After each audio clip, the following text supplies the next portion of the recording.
Hey there, Redditors. This is an angry venting session, a cry for help, but relax. I'm doing better now. It's just the feminine rage at the moment. I'll jump straight to the situation and share an unbiased experience. So, I left my groom at the altar 8 months ago. Yeah, I know how that sounds, but before you all judge me, hear me out. The person who breaks off a relationship is normally thought to be the heartless one, because how can they hurt when they caused it, right?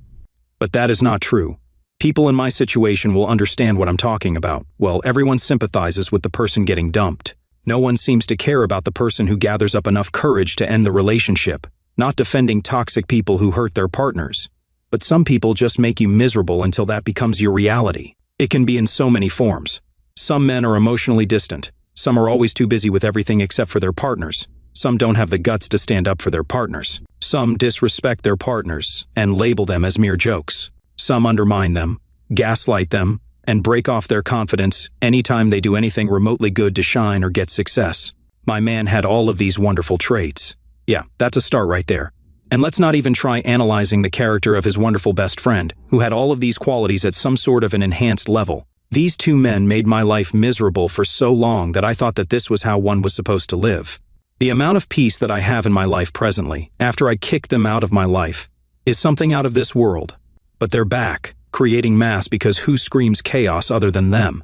So, to make you guys understand this, I have to take you back to my college days. Yes, I admit that I was stupid enough to date this man for 4 long years, but I was the stupidest to accept his proposal and decide to become his wife. So, my ex and his best friend have been pretty close since kindergarten, and they are very similar to each other, the same sexist, misogynistic, insecure, overconfident traits. It wasn't always so bad.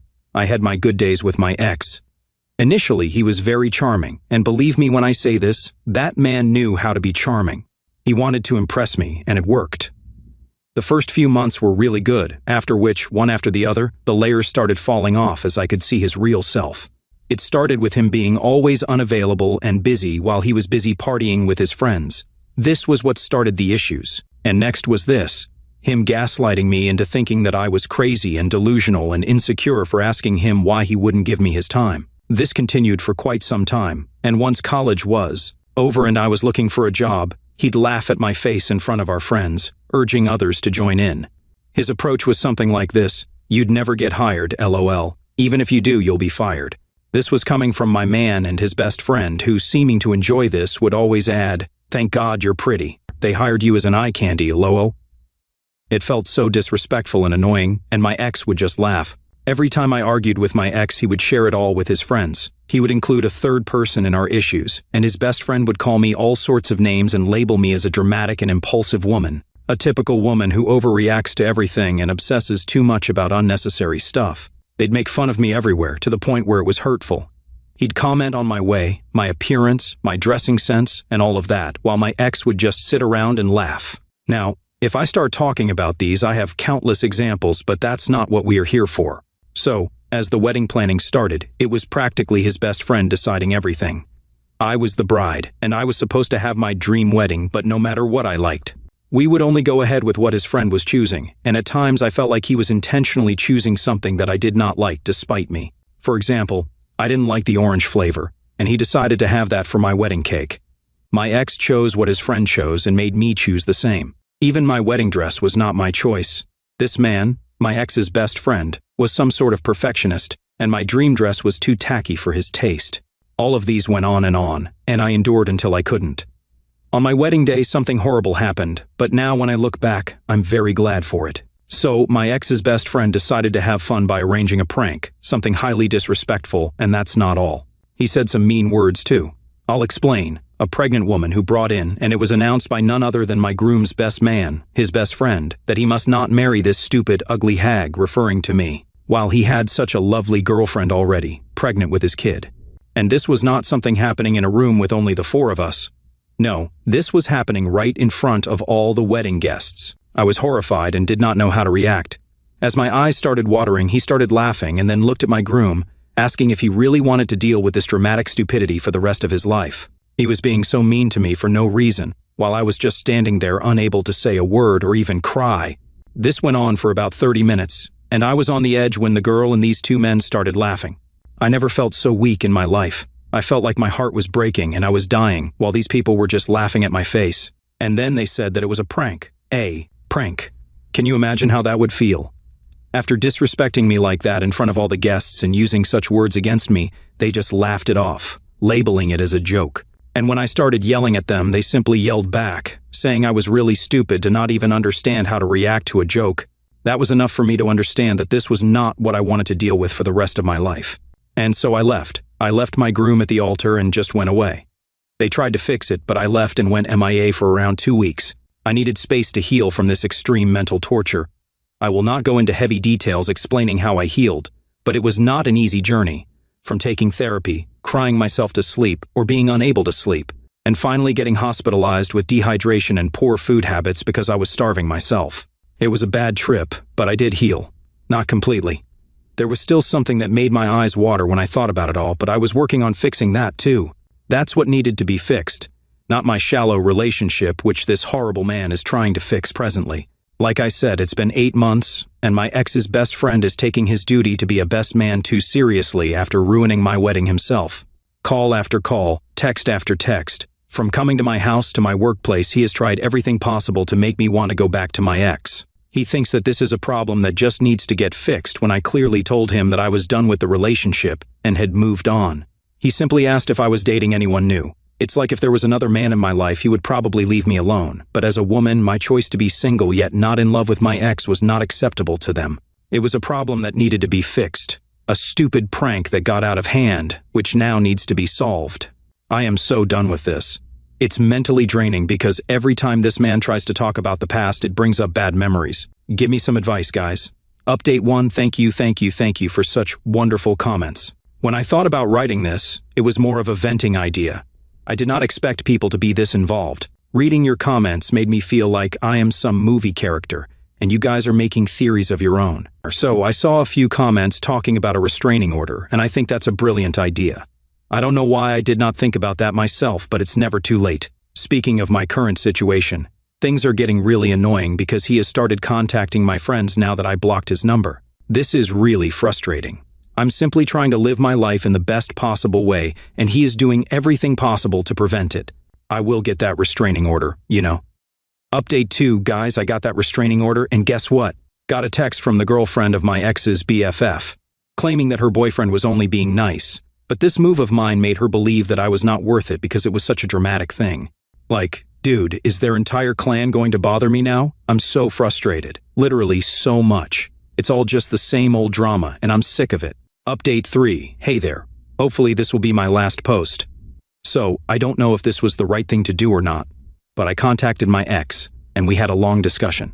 I made it very clear that I was no longer interested in him and would never get back to him, ever. Although I am labeling it as a discussion, it was mostly me speaking and him agreeing with my sentences. I told him that if his friend didn't stop, I'd have to take serious legal steps, as if the restraining order wasn't already enough. He assured me that I would not be bothered again and he will talk to his friend. It's been a week and I have not heard from him or his best friend. I really hope it stays like this because I am so done with these people and I don't trust them at all.